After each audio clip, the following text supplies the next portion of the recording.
I think we see this often in representations of villains as having some sort of connection to the LGBTQ community. Listen, I am not nice, I am not kind, and I am not wonderful. Villains are sort of presented as being campy. Villains are presented as being really conspicuously childless. They don't believe in children.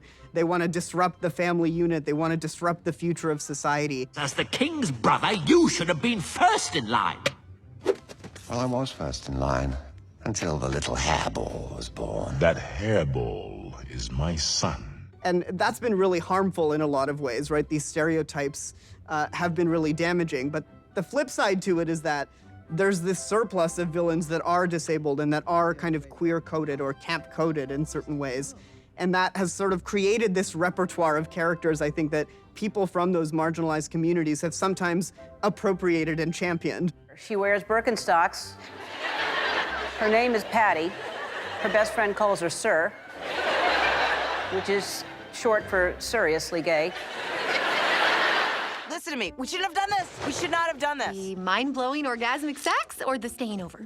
All of it. So, you know, we've seen the superhero versus bad guy depiction. Now we're seeing it flip. Now we just saw a clip from, like, the Harlequin show. I want to be your partner in crime. A bad girl having her own show. Like, why do you think that is now the norm? It's a definite trend, right? That we're seeing all of these films and TV series that are centered on villains. I think you could say it also maybe goes back to the rise of the anti-hero and like prestige TV, like your Don Drapers and your Tony Sopranos.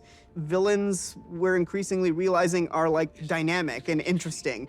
I am not in danger, Skylar. I am the danger. They're allowed to kind of go to emotional places and psychological places that heroes are not allowed to go.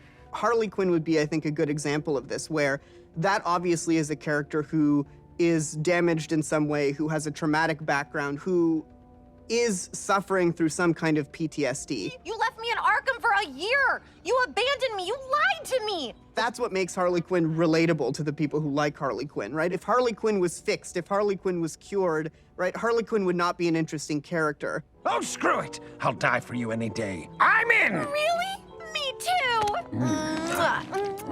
What the fuck just happened? We've talked about some of the greatest villains of all time, but in your opinion, who would you say is the worst cartoon villain of all time? I suppose, I hate to keep going back to Batman, but the Riddler has never struck me as a particularly threatening villain. He just tries to make you do puzzles. Oh, this puzzle is far more than any mere game.